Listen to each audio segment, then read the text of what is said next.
Assalamualaikum warahmatullahi wabarakatuh. Bismillahirrahmanirrahim. Alhamdulillahirabbil alamin. Wassalatu wassalamu ala sayyidina wa maulana Muhammadin wa ala alihi wa sahbihi ajma'in. Amma ba'du. Faqad qala Allah ta'ala fil Qur'anil Karim, a'udzu billahi minasy syaithanir rajim. Bismillahirrahmanirrahim. Wa aqimus salata wa atuz zakata warka'u ma'ar raqiin. Shadaqallahul azim. Alhamdulillah, puji syukur kepada Allah Subhanahu wa taala pada kesempatan pagi hari ini. Allah Subhanahu wa taala masih memberikan kepada kita beragam nikmat, sehingga dalam situasi dan kondisi di saat kita memasuki dan melaksanakan ibadah shaum di hari yang ke-18 ini, mudah-mudahan rangkaian ibadah amaliyah Ramadan yang kita lakukan di tahun ini dalam situasi ujian yang sangat berat yang kita hadapi, kita mampu menghadapi ujian dan cobaan yang Allah berikan kepada kita semua. Salawat dan salam semoga terlimpah dan tercurah keharibaan Nabi besar kita Muhammad sallallahu alaihi wasallam. Yang terhormat Ibu Kepala Sekolah SMP Al-Muhajirin, Ibu Eva Purnamayanti, Sarjana Pendidikan, kepada para wakil kepala sekolah, dewan guru, staf tata usaha dan semua karyawan SMP Al-Muhajirin, serta anak-anakku sekalian, siswa dan siswi SMP Al-Muhajirin kelas 7, kelas 8 dan kelas 9 yang Bapak cintai. Dan mohon izin kepada para asatiz, para guru yang mungkin menyaksikan tayangan pada kesempatan ini pada acara pesantren Ramadan belajar di rumah tahun pelajaran 2019-2020. Mohon izin dan mohon ridho, mudah-mudahan apa yang nanti saya sampaikan sesuai dengan kaidah syariat hukum yang berlaku di dalam kitab Al-Quran dan hadis Rasul, serta kitab-kitab fikih yang sebagai rujukan kita atau rujukan yang saya sampaikan pada saat ini. Adapun tema yang akan saya sampaikan pada saat ini berkenaan dengan masalah zakat fitrah, solusi berbagi dalam situasi pandemi. Dan saat ini kita memasuki Ramadan fase yang kedua. Fase yang pertama, 10 hari pertama di bulan Ramadan merupakan rahmah. Artinya Allah memberikan kasih sayang kepada kita. Yang kedua adalah maghfirah. Allah memberikan ampunan kepada kita yang melaksanakan ibadah saum.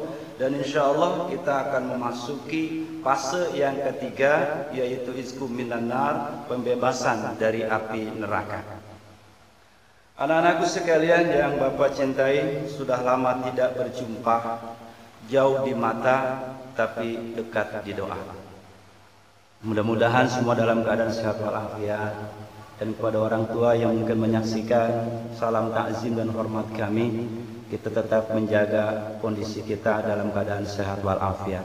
Apapun yang terjadi pada saat ini, kita hadapi dengan yang pertama kesabaran, yang kedua adalah keimanan kita kepada Allah. Berkaitan tentang masalah zakat, coba kalian siapkan buku tulis atau segala sesuatu yang dibutuhkan, karena setelah nanti saya menyampaikan materi ini, kalian membuat resume. Saya awali dari makna zakat. Apa itu zakat? Zakat secara bahasa artinya anama. Anama artinya tumbuh dan berkembang. Ada makna lain secara bahasa artinya az-ziyadah. Az-ziyadah Zakat itu az-ziyadah. Apa itu az-ziyadah? Bertambah. Maka kalau kita perhatikan banyak orang yang menginfakkan, yang mensedekahkan, yang bersedekah dengan hartanya, tidak ada sedikit pun orang tersebut berkurang hartanya. Secara matematika ya, andai saya ambil contoh, kalian semua mempunyai uang sebesar 10.000 rupiah. Ketika uang tersebut kalian berikan kepada sahabat atau teman kalian yang tidak punya 5.000 rupiah, secara matematika ia berkurang.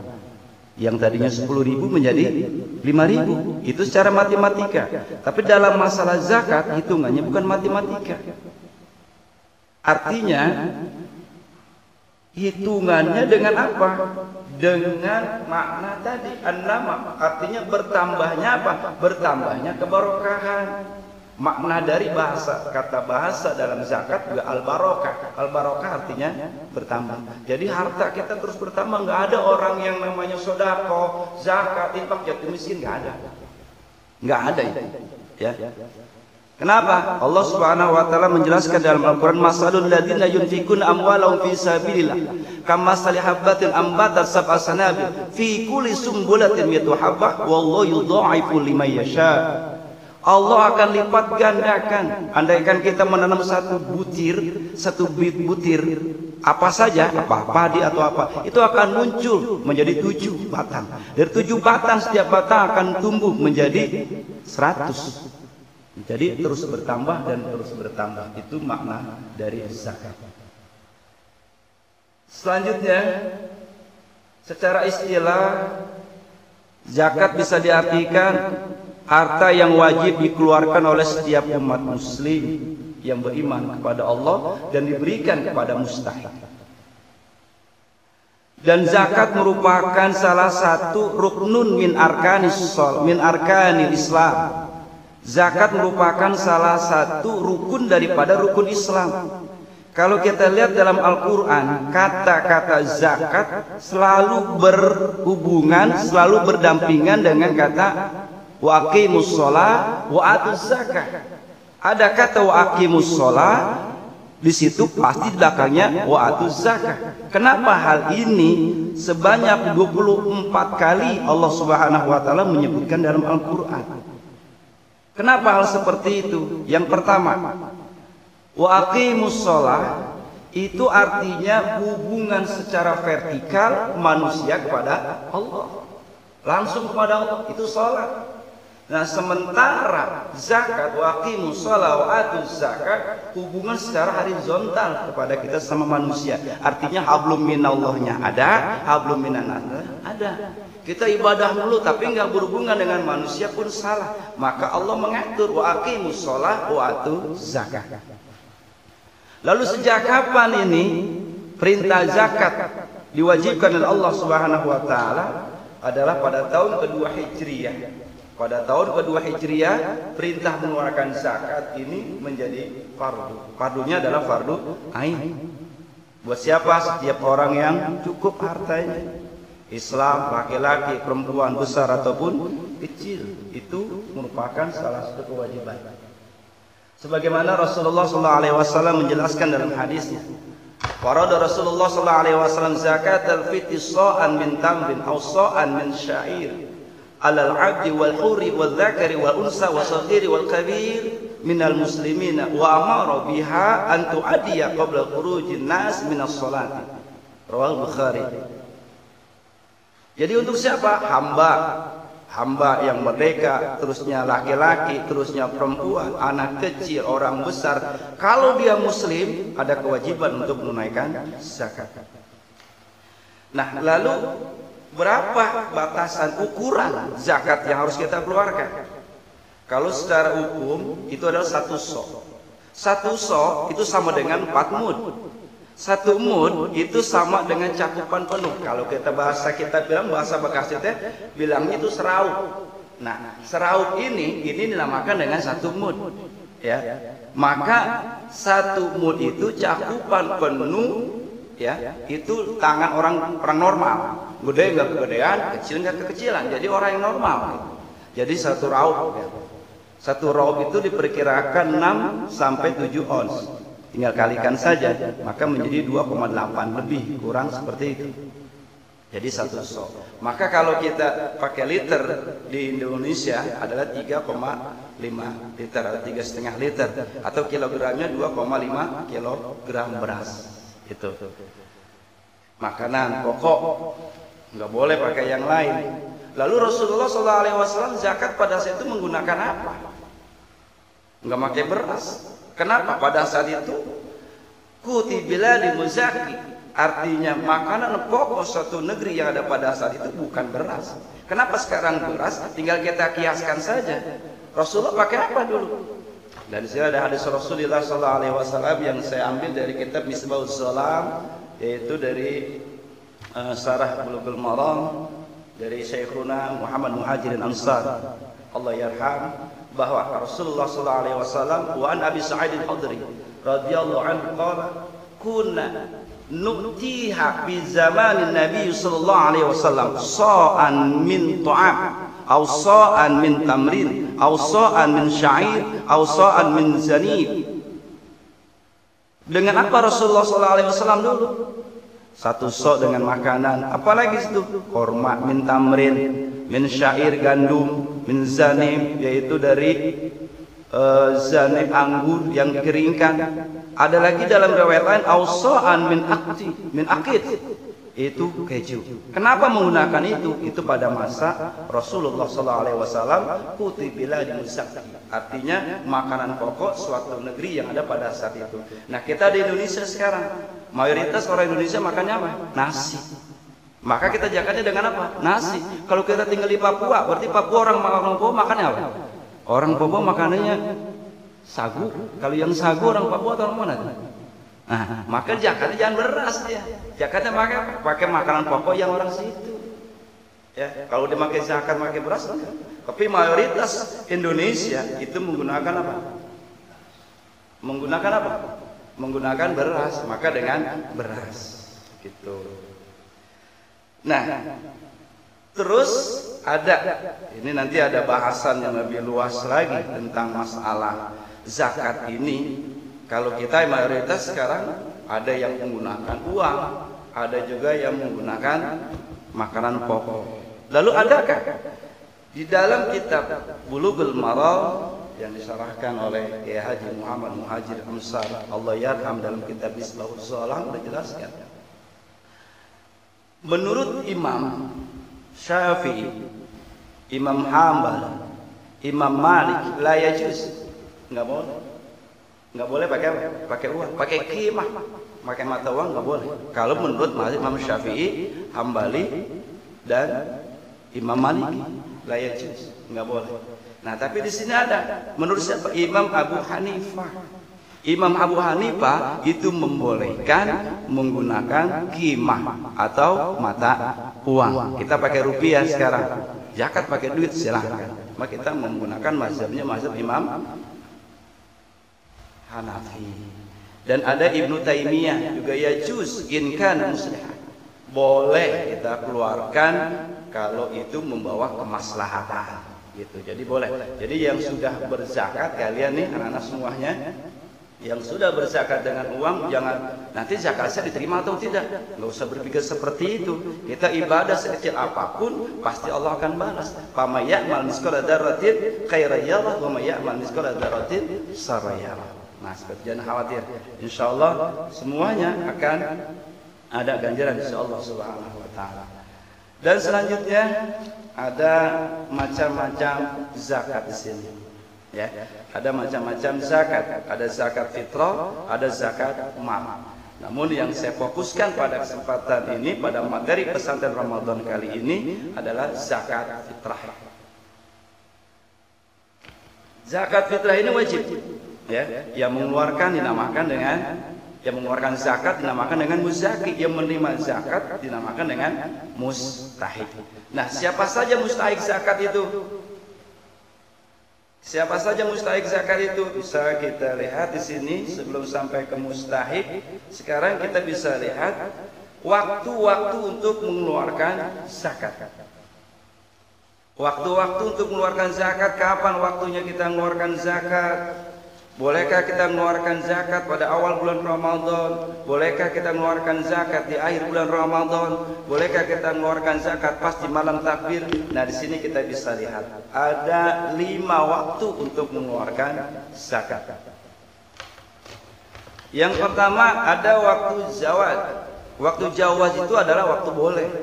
Waktu boleh kita mengeluarkan zakat. Kapan dibolehkannya? Yaitu pada awal masuk bulan suci Ramadan, akhir di bulan Syaban, itu masuk tuh matahari ghurub syams.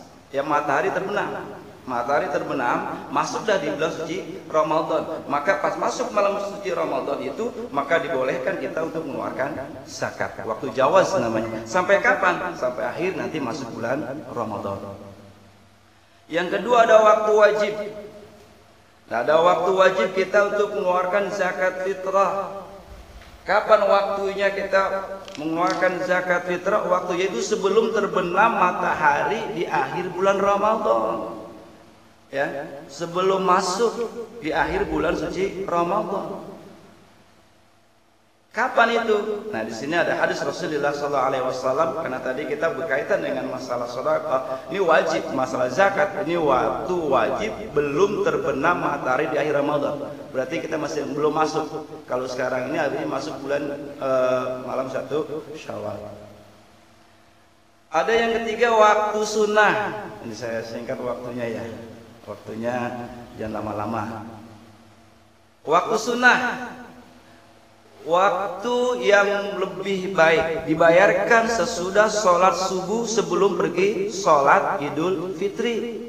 Dan di sini ada hadis Rasulullah SAW, wa amara biha an tu'addiya qabla khurujin nasi minas sholat. Diperintahkan menunaikan zakat itu sebelum keluar manusia untuk melaksanakan sholat Idul Fitri.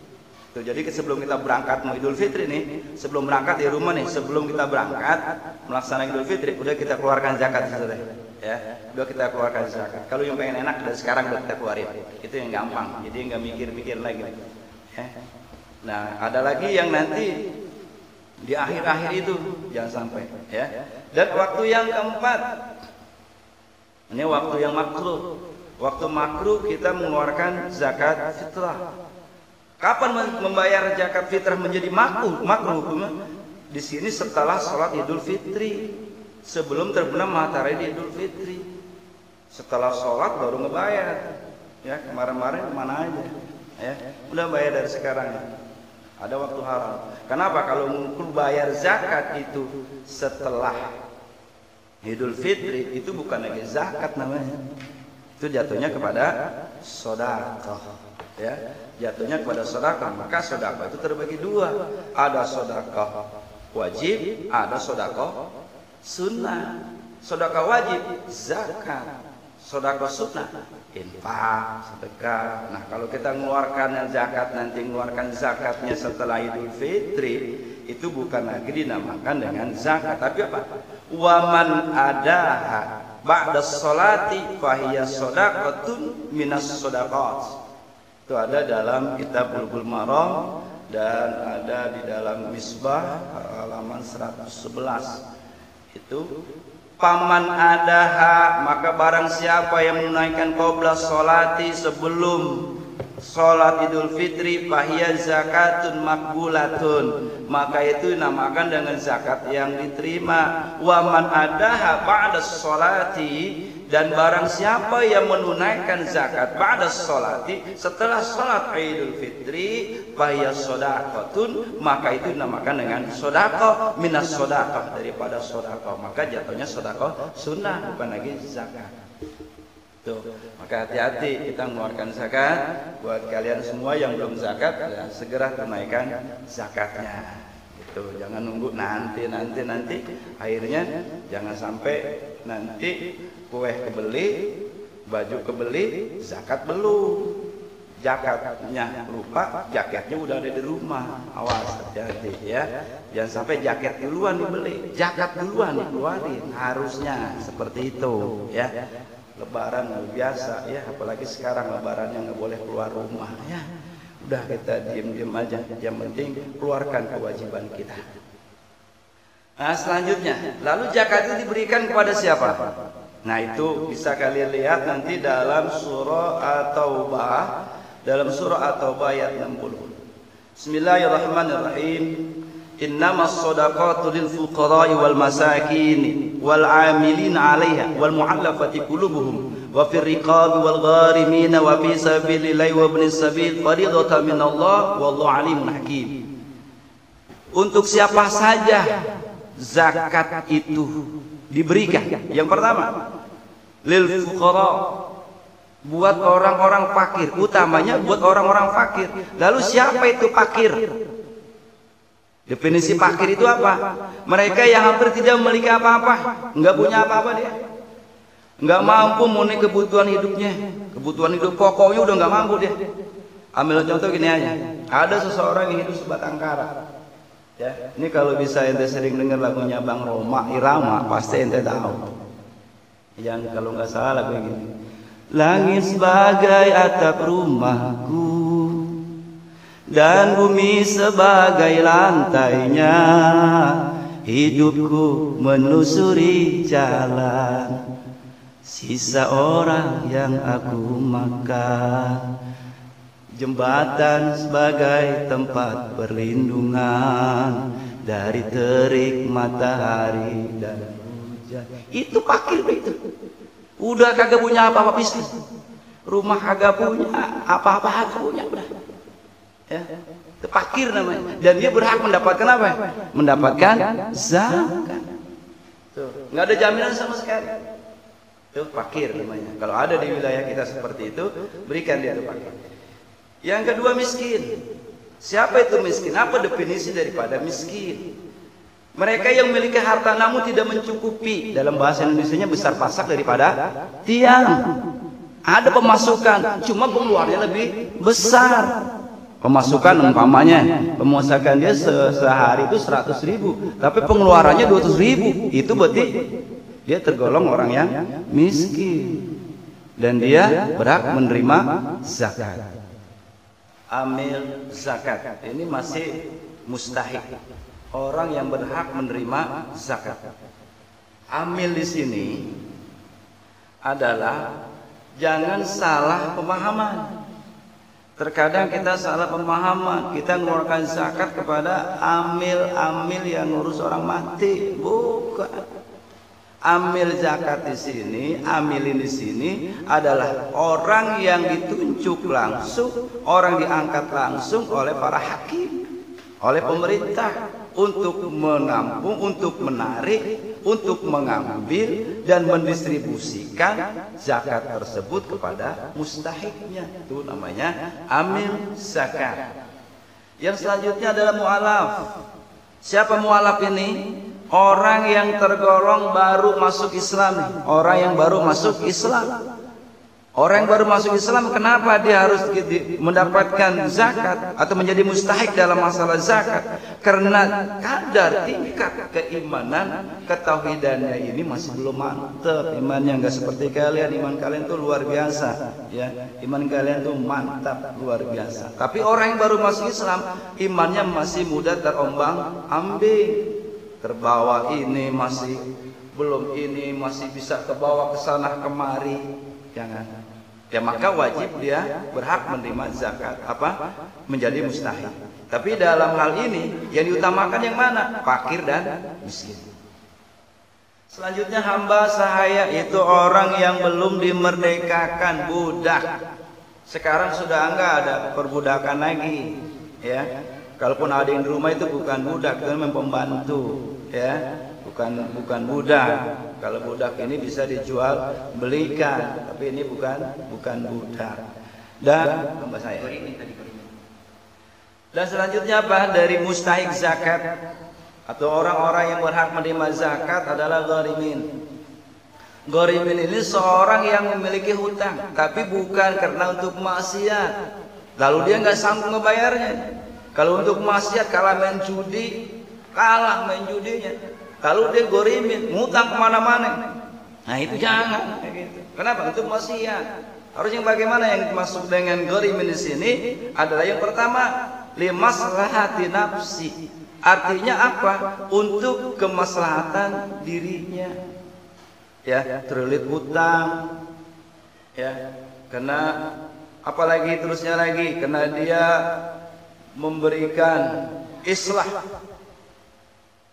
atau dia itu membuat satu perdamaian dari dua yang bersengketa, lalu mengeluarkan dana yang banyak, uang yang banyak, maka dia banyak punya hutang, dia pun berhak termasuk di dalam kata gharimin. Terusnya apalagi fisabilillah, orang yang berjuang untuk melakukan sesuatu di jalan Allah Subhanahu wa taala tanpa ada sedikit pun imbalan atau enggak ada gajinya. Siapa orang perang? Orang yang berperang lawan apa? Orang-orang kufar, orang-orang yang memerangi orang Islam, mencaci menghina orang Islam, memusuhi orang Islam. Ya, lalu dia ikut berperang, maka dia dikatakan dengan fisabilillah. Lalu ada pendapat-pendapat tentang masalah bagaimana dengan guru-guru ngaji. Kadang kita juga banyak yang berzakat fitrah kepada guru ngaji, kepada para ustadz, kepada para kiai. Kalau ustadz kiainya kaya, jangan. Ya. Tapi kalau ustadznya miskin, kiainya miskin, mohon maaf hampura. Mohon maaf lahir dan batin. Bukan karena guru ngajinya, bukan karena ustadznya, bukan karena kiainya, tapi ekonominya di bawah standar. Artinya miskin. Itu mohon maaf ya. Saya juga ustadz, tapi mudah-mudahan ya enggak terlalu ke situ ya. Karena dahulukan yang mana dulu? Dahulukan yang fakir dan miskin gitu. Jadi kalau fisabilillah itu orang yang berperang di jalan Allah, dan sekalipun ada kepada guru-guru ngaji, itu memang guru ngajinya mohon maaf adalah tergolong fakir atau miskin. Terusnya siapa lagi? Ibnu Sabil. Siapa Ibnu Sabil? Musafir yang mengalami kesengsaraan. Nah, dalam satu kitab saya baca, dalam kitab Safinah ya. Saranya itu apa? Kasih patuh saja ya. Nanti kalian kalau pengen mendalamin ini semuanya, silakan masuk ke dalam mana? Sekolah, cari sekolah nih yang kelas 9, yang bingung-bingung cari sekolah ya. Ada SMK Al-Muhajirin, ada SMA Al-Muhajirin, ada apa kesehatan di situ. Silakan kalian masuk ke situ. Kalau ente ingin memperdalam lagi tentang masalah agama, pengetahuan agama, masuk ke pondok pesantren. Ya, pondok pesantren mana? Ya, saya salah seorang dari alumni Anida Al-Islami. Itu. Silakan kalian harus sekolah lagi, jangan mentok di tengah jalan. Teruskan. Bagaimana kisahnya? Umpama ada seorang yang perjalanan dari Bekasi ke Surabaya, dalam perjalanan dia mau kemana? Bukan maksiat ke sana ke Surabaya, tapi dia mau ngambil harta, mau ngambil uangnya di sana di Surabaya. Tapi dalam perjalanan dia kehabisan apa? Ongkos, kehabisan makan nggak ada, ongkos nggak ada, maka dia berhak menerima apa? Zakat. Itu. Dan sekarang selanjutnya ancaman bagi orang yang tidak mengeluarkan zakat. Apa ancamannya? Kalau ayat Qur'annya nanti silakan kalian lihat dalam surah Ali Imran ayat 180. Dan di sini ada hadis Rasulullah SAW. Kalian bisa lihat hadisnya nih di depan saya. Ya, silakan kalian lihat hadisnya di depan saya. Saya tarik kesimpulan bahwa harta yang dulu kita simpen, harta yang dulu tidak kita keluarkan zakatnya, maka itu akan menjadi sujaul aqra, seekor ular jantan yang kulit kepalanya rontok, di kepalanya rontok, botak. Kenapa? Karena penuh racun dalam kepalanya yang berbusa dua sudut mulutnya. Ular itu dikarungkan di leher pada hari kiamat nanti. Ular itu memegang atau menggigit tangan pemilik harta yang tadi tidak mau mewaris zakat. Dari sudutnya menggigit. Lalu ular itu bicara, saya ini adalah harta kamu. Saya ini dulu yang kamu simpan, yang tidak pernah kamu keluarkan zakatnya. Maka ini sekarang kamu rasakan balasannya di harta yang dulu kamu simpan. Nauzubillah summa nauzubillah min zalik. Jangan seperti itu. Ya. Anak-anakku sekalian yang Bapak sayangi dan Bapak cintai, itu tentang masalah zakat. Lalu bagaimana sekarang pada saat ini? Pada saat-saat kita di bulan suci Ramadan dan kita juga dihadapi dengan adanya wabah yang muncul pada saat ini, dan dalam situasi pandemi sampai saat ini, bagaimana apa yang kita lakukan? Sikap kita sebagai seorang muslim dalam situasi pandemi saat ini bagaimana? Yang pertama, munculkan rasa ta'awun. Apa ta'awun? Sifat saling tolong menolong.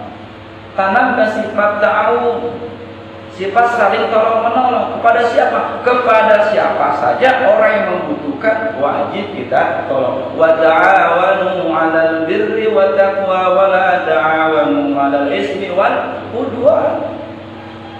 Tuh. Nih, dalam kondisi seperti ini harus ada sifat ta'awun, saling tolong menolong. Dan terusnya apa? Dalam situasi seperti ini, kondisi seperti ini, di saat kita semuanya serba kekurangan, semua bahan pangan segala macam kita kekurangan, kesulitan, bahkan keluar rumah pun kita agak sungkan, agak nggak bisa sekarang ini. Lalu bagaimana? Sifat tasamuh.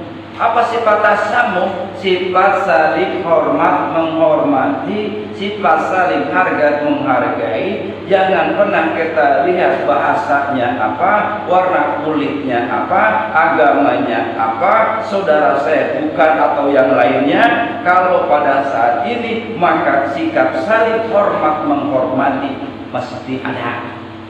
Harus, ya, sifat tasamuh, sifat saling hormat menghormati. Nih, ya, setelah ta'awun, tasamuh, dan maka muncullah takaful. Apa takaful? Sifat saling bertanggung jawab. Dalam situasi dan kondisi seperti ini, kita jangan pernah mencari kambing hitam kalau kambing putih masih banyak. Jangan pernah kita cari kambing hitam. Ya. Siapa salahnya si anu, salahnya si anu, salahnya si anu. Jangan prasangka seperti itu. Kalau memang ini semata adalah ujian dari Allah Subhanahu wa taala, maka kita harus bertanggung jawab bersama-sama. Insya Allah kalian bisa tahu sifat saling tolong menolong bisa, oke. Tasamuh saling menghormati, menghargai bisa, oke. Dan sifat takaful bisa, oke. Kalau kalian bisa laksanakan itu semuanya dalam kehidupan kita sehari-hari pada situasi dan kondisi sekarang ini. Apalagi di bulan Ramadan, ayolah berbanyak kita membantu, ya. Ayolah di bulan Ramadan ini kita banyak-banyak bersedekah. Kenapa? Mana qasamal min sedekatin. Harta yang dikeluarkan di sedekah kan itu enggak akan berkurang. As-sedekatu syai'un 'azim. Qalaha salasa. Ya. Kata Rasulullah SAW, sedekah sesuatu yang sangat besar. Sampai 3 kali Rasulullah menyatakan seperti itu. Bersedekah, berbagi kepada sesama itu. Ya. Terusnya apa lagi? Dengan kita memperbanyak ta'awun, tasamuh, takaful, bersedekah segala macam. As-sedekatu tarudul bala wa tutawwil umur. Apa? Sedekah itu akan menolak bala dan memanjangkan umur. Ya, pengen panjang umur, banyak sedekah. Pengen bala ini cepat berlalu, banyak sedekah. Bisa semuanya? Alhamdulillah, ya. Kita semuanya mudah-mudahan mampu melakukan hal yang terbaik di tengah-tengah masyarakat, apalagi siswa dan siswi SMP Al-Mu'a Cirit yang memang kita sudah tahu persis tentang visi dan misi dari sekolah kita, unggul dalam prestasi, akidah dan akhlakul karimah. Akidah terapkan yang ini, akhlak terapkan di dalam masyarakat kita, agar kita nanti membawa contoh buat masyarakat di sekeliling kita. Siswa SMP Al-Mu'a Cirit. Oke, anak-anak sekalian, itu saja materi yang Bapak sampaikan pada kesempatan pagi kali ini. Mudah-mudahan apa yang Bapak sampaikan bisa diambil hikmahnya yang terbaik. Bila ada yang salah, mohon dibukakan pintu maaf yang sebesar-besarnya. Nggak biasa pakai media begini saya masalahnya, ya. Jadi anak-anak sekalian mohon, ya, jaga kondisi fisik kalian, ya, jaga jaga kondisi fisik, atur pola makan, istirahat harian, ya, bantu orang tua, laksanakan ibadah dengan baik. Itu semuanya insya Allah itu salah satu perbuatan yang harus kita laksanakan dalam kehidupan kita sehari-hari. Dan mohon maaf pada para guru, pada para asatiz yang menyaksikan video ini, mohon maaf karena keterbatasan pengetahuan yang saya miliki pada saat ini dan keterbatasan ilmu yang saya miliki dan keterbatasan semua yang ada sama saya, ada kekurangan, mohon dibukakan itu, maaf yang sebesar-besarnya. Terima kasih. Jangan lupa tunaikan zakat, jangan lupa ibadah kita lebih ikhlas kepada Allah Subhanahu wa taala. Demikian, wallahu muwaffiq ila aqwamit thoriq. Wassalamualaikum warahmatullahi wabarakatuh.